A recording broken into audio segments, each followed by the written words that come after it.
There's no f***ing way. How do you lose both these games, man? Like, it seems statistically impossible for the same man to be on the losing side of the two greatest comebacks in NFL history. And you lost to Kirk. It wasn't even 1 o'clock on a Sunday. It was prime time. Kirk's weakness. If you don't already know, Matt Ryan blew a 33-point lead to the Vikings, which makes it the biggest comeback in NFL history. Before I break it down, there's just no way that Matt Ryan isn't cursed. I mean, I really thought 28-3 would be it, man. I mean, isn't that enough? I mean, look at all this. Matt Ryan just continues to take L's. But GG's to Kirk, he has two of the best comebacks of all time. It seems like day in and day out, the whole NFL is still suffering from the 28-3 curse. Look at Julio Jones. He couldn't even escape it when Tom Brady had his lucky comeback against the Saints a few weeks ago. Alright, let's break down the game. To start the game, the Colts knocked in a field goal, blocked a punt, returned it for a touchdown to take an early 10-0 lead. Ryan's like, alright, I guess I'll just go back to the sideline. Everything still seemed relatively fine for the Vikings as the next play, Dalvin Cook had a huge run to set the Vikings up with great field position. But sadly, in the very next play, Cook went butterfingers and fumbled the ball away to the Colts. Isn't this literally like the same game as the 28-3 Super Bowl? Everything that could go right for Matt Ryan's team is blocked punt, a fumble, maybe interceptions coming, maybe a pick six. In all honesty, Matt Ryan and everyone else should have just saw this coming. I mean, the NFL gods are just playing with them at this point. Moments later, Matt Ryan found Jackson for the easy score to extend the lead 17-0. Shit just continued to hit the fan for the Vikings. This is the very next play, Kirk Cousins got stepped on and was sacked by his own lineman. It's also quite funny because this happened a ton in the Buffalo game as well. And to make it even worse, the Vikings went for it on 4th and 1, deep in their own territory, and got stuffed. I mean, this is the worst start you could ever possibly have for an NFL team. Don't worry, it gets worse, as on 4th and 1 on the Vikings' next drive, they try to do a fake punt and fail. How can the first half of your football game get any worse than this? Oh, I know, Kirk Cousins throwing a pick six to extend the Colts lead to 30-0. And pretty much all the Colts points were just given to them by the Vikings. After halftime, the Colts kicked a field goal to extend their lead to 33-0. I want everyone to focus up and just take this in for a second.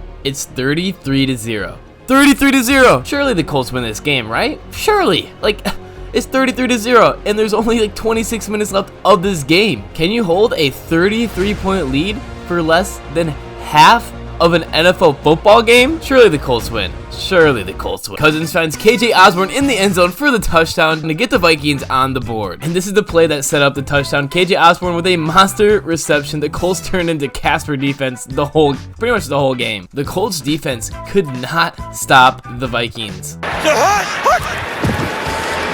Voice crack on the snap. It's funny how the announcers had to clown Cousin, but just plays later, Cousin hands it off to him, who scores the Vikings' second touchdown of the game. Now it's 14-36 as the Colts kicked in a field goal, but there's only 16 minutes left in this game. 16 minutes and you have a 22-point lead. Surely they don't blow the lead, right? Also, look at this Colts player just get pushed off the stack as he's just laying there by the Vikings player. The Colts shit themselves on their next possession. Then Kirk and Jefferson proceeded to drop their nuts all over the Colts defense, as Jefferson found the end zone to cut the Colts lead to just 15s with just under 13 minutes left in the game. Also, I can't wait for the gritty to die. Kirk then led his team on another nice drive and capped it off with a touchdown pass to Adam Thielen to cut the lead to just 8. Matt Ryan then hands the ball to Deion Jackson on 1st and 10 with just 3.5 minutes left in the fourth quarter, and the ball comes out and the Vikings recover the fumble and now have a chance to tie this game. And you can see that the ball popped out so early in this play that it should have been a scoop and score for the Vikings.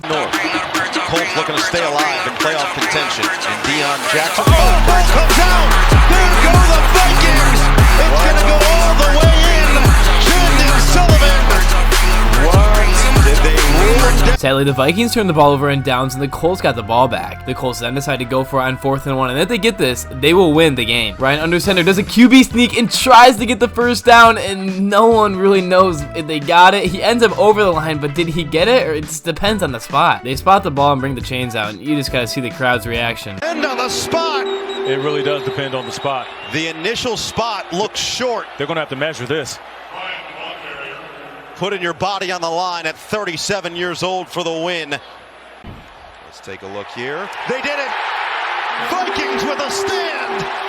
The Vikings have the ball back. They're down by 8. There's 2.5 minutes left to go in the fourth quarter. A screen is set up to Dalvin Cook, who catches it behind the line of scrimmage. He gets the ball over midfield, makes a man miss. He's off to the races, to the 30, to the 20, makes another man miss, gets the ball inside the 10, and finds his way into the end zone for the touchdown. This game that was 33-0 is now just a 2-point conversion away from being tied. The fans are obviously loving it. I bet you fans left this game and they're definitely regretting missing the comeback. For the 2-point conversion, Kirk Cousins fakes the hands off to Cook in the pocket and finds Hawkinson for the tie. 36-36. The game then goes into overtime, and to start it off, Minnesota has to punt. The Colts then continue to fail offensively and can't get anything going either, and are forced to punt as well. The Vikings then have the ball with 20 seconds left of overtime and 1 timeout. Kirk Cousins in the shotgun finds Jefferson, who gets up the field a first down and gets the ball across the 30. But as time is ticking down and Jefferson is trying to get up, the Colts player are holding him down and pushing him down on each other, and a flag is thrown for defensive pass interference as the Colts are trying to prevent the Vikings from getting the ball to the line of scrimmage. This obviously sets up a field goal, and